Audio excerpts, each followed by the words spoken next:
All right, guys. Hey, welcome back to the first episode of the podcast that is also going to be featured here on YouTube. This is kind of a special event, and I'm hoping to release more podcast episodes that will also feature a video component so that wherever you're listening to the content, you can find it, whether it's on my podcast feed between Two Derms or on the YouTube channel.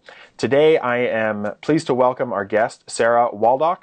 She is the founder of a skincare company called Balm Labs, and this came out of a passion for her own journey with adult acne. And we're going to talk about adult acne, we're going to talk about Balm Labs as a company, and we're going to talk about the impact that adult acne has and why it might be increasing in the world today.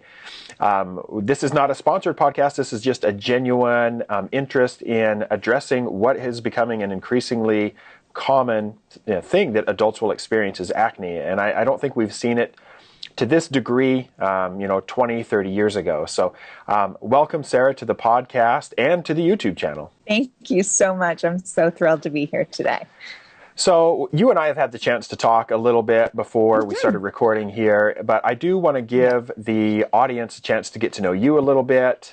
Tell us about your background and kind of the things that led up to starting Balm Labs as a skincare company. For sure.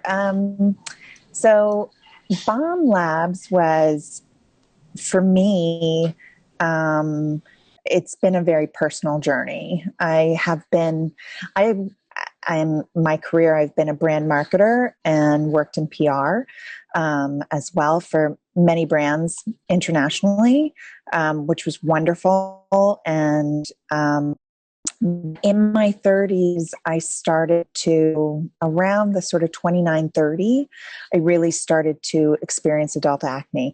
And it was extremely debilitating in terms of it was painful physically. It was very much hormonal acne, which we genuinely see in women along the jawline, as you know, and on the lower portion of the face. It was physically challenging, but it was more emotionally debilitating. And I was traveling around the world. So I tried everything. I searched high and low. I think under every nook and cranny. I put on every topical known to man. And nothing seemingly worked. All of the topical products that were available were simply too harsh or drying. And I cried in 1,000 dermatologists' office. I swear to God. I met with every esthetician. I tried every facial. I did everything. And ultimately, I was introduced to Dr. Robin Shafran, who is my partner in the business out of Beverly Hills. And she was equally as frustrated with her limitations in terms of what she could prescribe from a topical perspective, specifically for women. And because in your 30s, you might be looking to have children. It can be challenging in terms of the options. Oral antibiotics or oral medications can be challenging for specifically women, and even topical products like retinols and the like. So we decided to, we felt it was an opportunity, and we decided to really do something about it. And that sort of started our journey, which started with a lot of research, then a lot of formulating, a lot of testing. I was patient zero. It was like, throw it on Sarah, see what happens. And then consumer panels and the like. And then ultimately packaging and our 3-step system, which we're very proud to say works. So it's been an exciting time. So we've been in market. We soft launched last spring and hard launch nationally in November of 2020. Yeah. Yeah. And, during COVID was probably not an easy time to launch a new company, when facing supply chain issues and all sorts of stuff. Oh, it's been a journey. Let me tell you. So, Dr. Bertella. It was certainly not something in my career of building brands and marketing brands. I never thought, obviously, as so many people, I never thought in a million years the biggest hurdle I would face is a global pandemic. But we're very fortunate. We navigated. We have amazing partners, amazing suppliers, and we manufacture in the U.S. So in California, and that made things a lot easier. It's been an exciting journey so far. That's great. And so it was a project of passion for you because you were experiencing a problem. You tried a lot of the over-the-counter options. Many of them can be drying. I've been able to try your products and I've quite like them.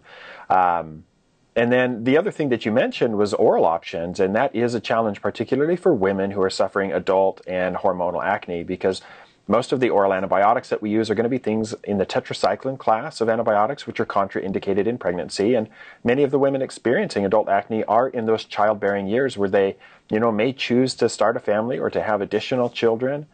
And so we can't use oral antibiotics because those can cause, problems, especially with teeth development. The other one that you may have tried is spironolactone. I don't know if that was a pill you ever took. Yes.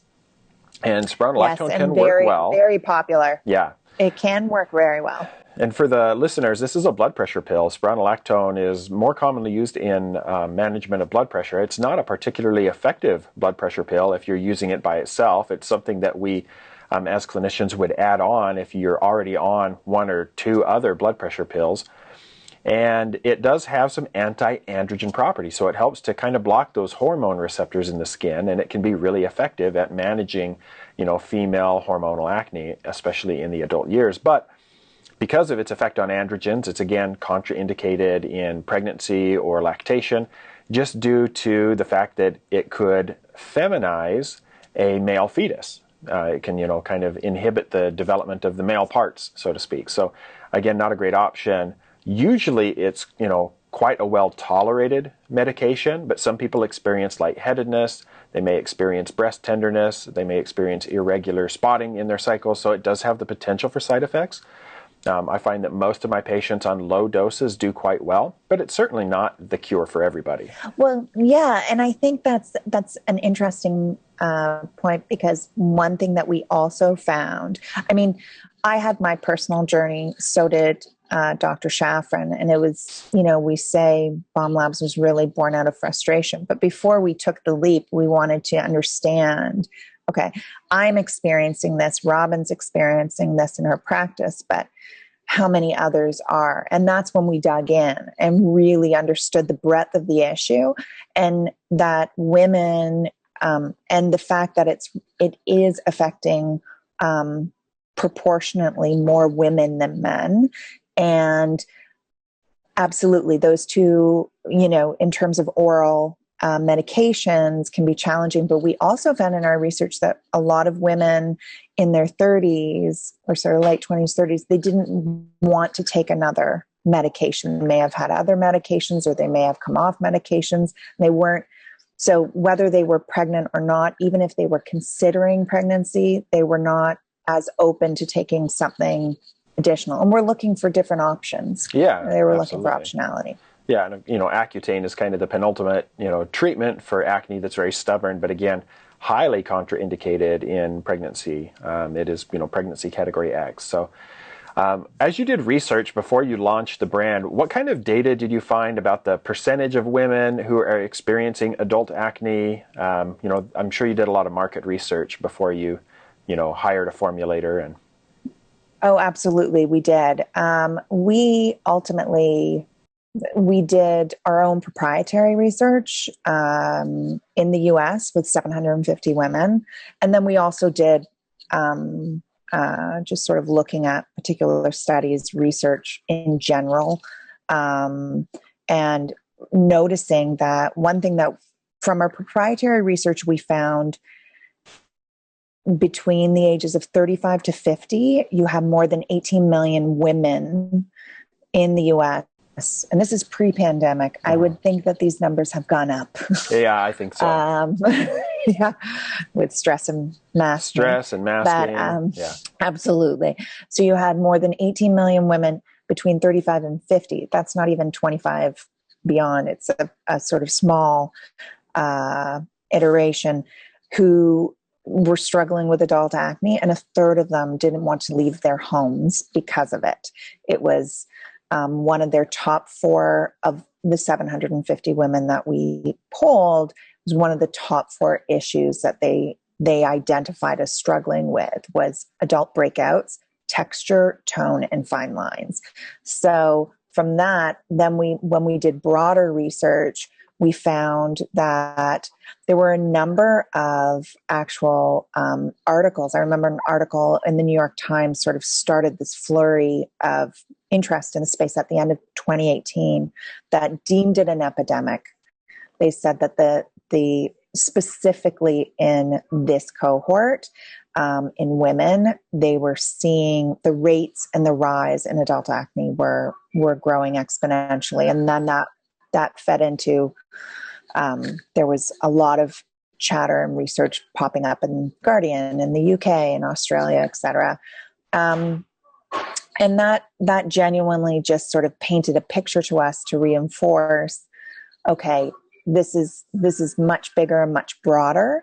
And it also really defined how we chose our objectives and formulation, because we wanted to create something that would tackle the breakouts, but would also be gentle enough to, improve the fine lines, the texture, tone.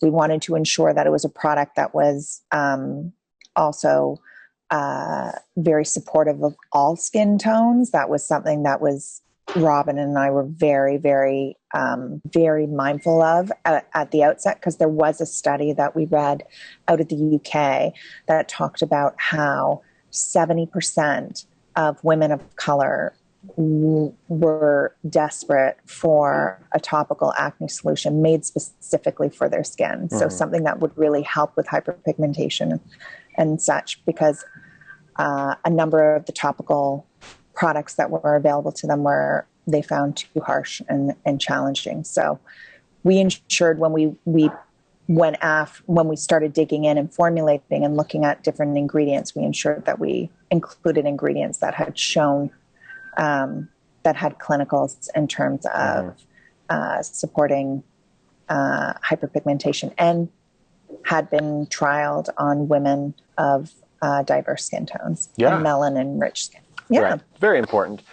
Before we jump into some of the ingredients that you chose to use in your formulations, I want to talk about, again, kind of the motivation behind your journey. It was not just experiencing acne. You talked about the physical pain, that some of these, especially, hormonal acne, are deep, cystic, painful lesions. They just never want to come up to the surface.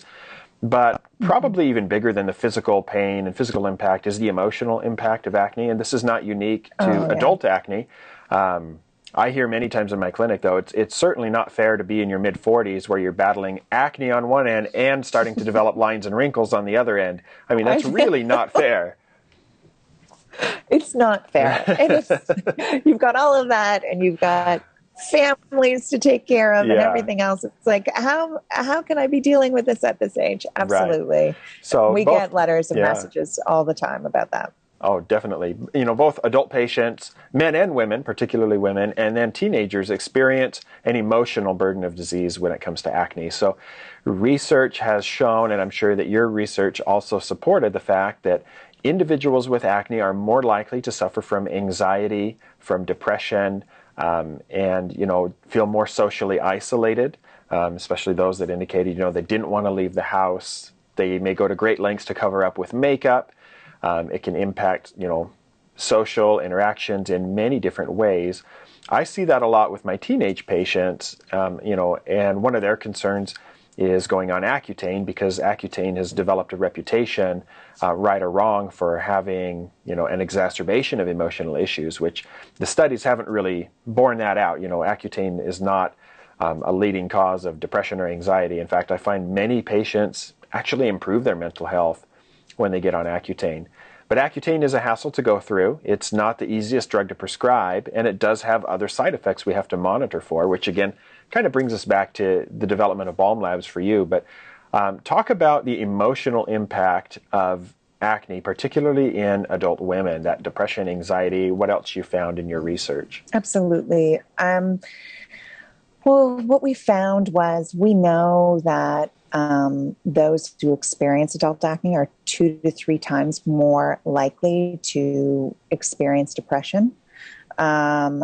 We know that anecdotally from individuals that we have I mean, we've spoken to so many women struggling in this space from a qualitative perspective as well. And so many of them have shared their stories of hiding, of not going out, of missing events, of missing activities, of constantly being conscious of their skin. There was an article last year in the UK in Glamour talking about how it's affecting women in their careers, that specifically a greater majority of women who struggle with adult acne actually believe that it is holding them back from being advanced in their careers. So mental health, I think,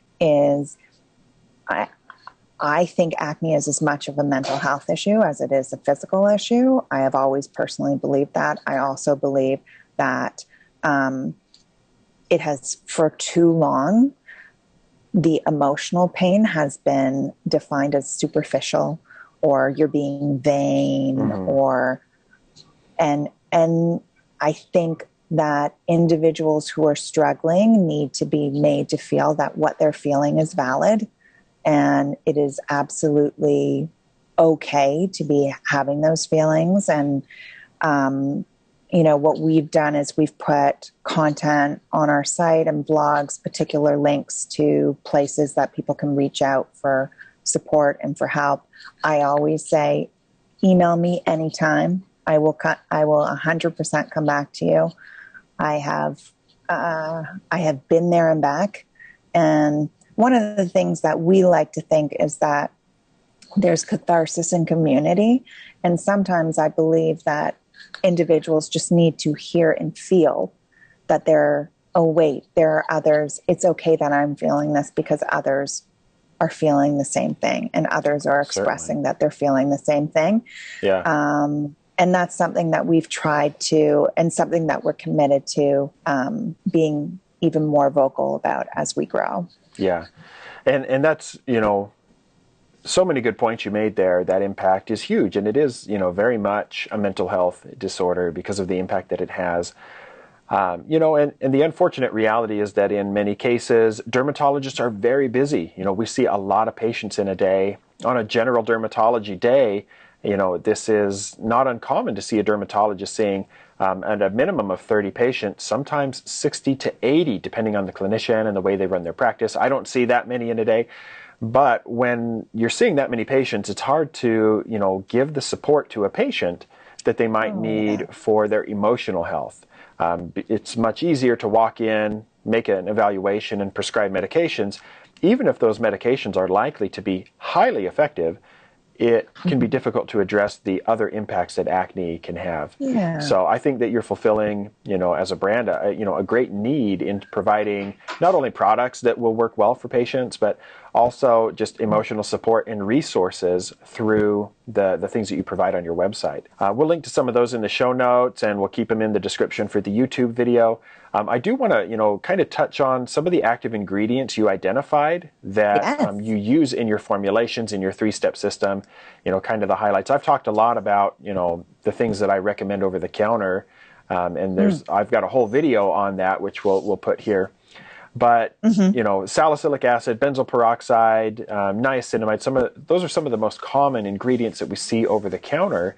You've also talked about pigmentation and skin of color. So what are the ingredients that you focused on as a brand to help, treat this issue? So what we did is we wanted to, because as an adult, and especially if you have sensitive skin, like I cannot use salicylic acid on my face. It's too strong. And so what we found was we wanted to create something that did not have the traditional, did not have the benzoyls or the benzoyl peroxide, no salicylic, no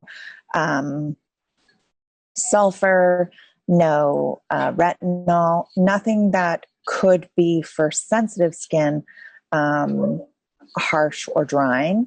So what we did is we did use niacinamide. I love that ingredient more than life. It's fantastic. We have niacinamide. We call it our Superstar 6 in terms of our actives. So we have hyaluronic acid, which is, it's just so incredibly powerful in terms of bringing moisture. We have niacinamide. We have an amazing mixture of natural AHAs, which are fantastic. And those are in our foam cleanser and in our power elixir, which is our second step, which is almost like I like to think of it as a hydrating toner. So it's not, I always found toners a little too drying that left your skin tight. We wanted to ensure that it had a little bit of hydration in there. So we have hyaluronic in there as well.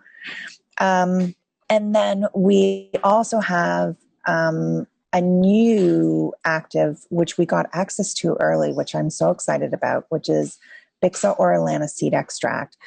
And we saw Dr. Shaffron saw some clinicals on this particular product that actually came out of, I believe the original clinicals were done in South Africa.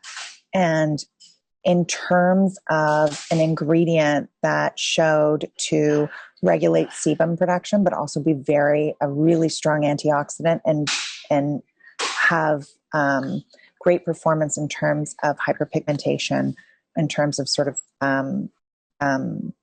addressing that issue. So we've put that across all three products because I genuinely believe it's the next big natural acne fighter. And then our last one is hemp-derived CBD. So CBD obviously is a very new ingredient and very much, I think it became buzzy and was put into everything. So we really spent the time. I've met with more research scientists and doctors and, suppliers and groups that produce. And we really spent the time to ensure that we found the right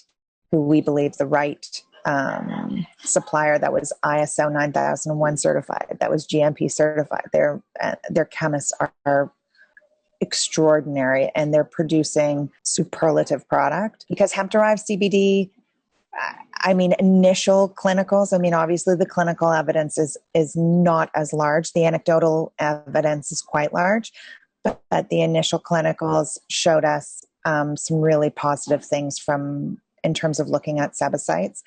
And we include that in our power elixir and our hydrating serum. Mm-hmm.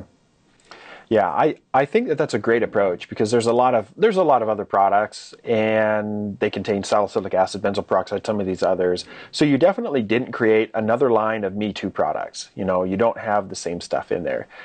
So I think that's important for the audience to know is that these are not just Me Too products. And if you've tried a lot of things over the counter and haven't found success, this is certainly a system that I think, the audience should look into. Thank you so much. I really appreciate that. And it really is. I think of Balm as, we're an emerging independent brand.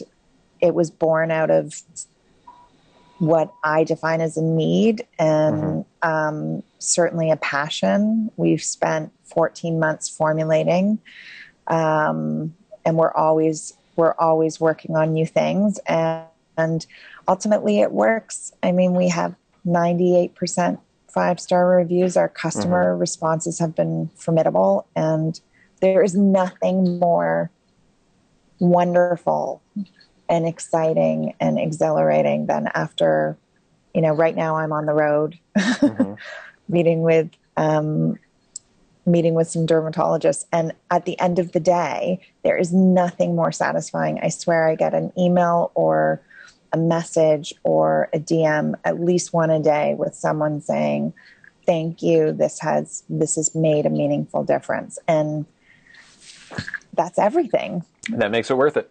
It makes it so worth it. Just like I'm sure you get emails and letters from people all the time saying, thank you, you saved my life, most likely as a dermatologist, but you've also changed my life. And I go back to the mental health angle, and I genuinely believe that it's, for too long, acne's been considered superficial, and it would be vain to address it in that way, but it is not. It's a real struggle, and I think that the numbers are, I mean, you talked about it at the top. The numbers are growing. They're not coming down. And specifically with this cohort. And masks have just introduced a whole other. Whole other. Yeah. I certainly think masking has exacerbated acne for many people, particularly, adult women. The dietary, things that, the things that we eat, we don't have a ton of data, not a lot of research on that, but I firmly believe that that's one of the biggest drivers of this increase in acne, both hormonal and non-hormonal, that we have such a poor inflammatory, generating diet. And we need to get better about that. So there's a lot of potential causes, and I'm glad to see that Balm Labs is focusing on a solution. If everybody wants to find Balm Labs and try it for themselves, where can they get it? Is it available in stores? Do you just have the e-commerce shop? How do we purchase the products? So the best way to purchase them is to go to our site, which is thisisbalm.com or balmlabs.com.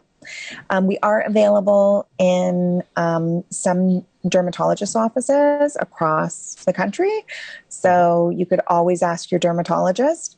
But the best and fastest approach, if your order's in before 2 p.m., it will go out the same day, is to pop on our site. And any questions, again, please DM us on Instagram, or all of our contact information is on the website. They can always, we're always, as we like to say, we're always listening. That's wonderful. And we'll definitely include links to your online shop, both in the show notes for the podcast and in the YouTube video description. Sarah, thank you so much for taking some time to be on Between Two Derms podcast and on the 208SkinDoc YouTube channel.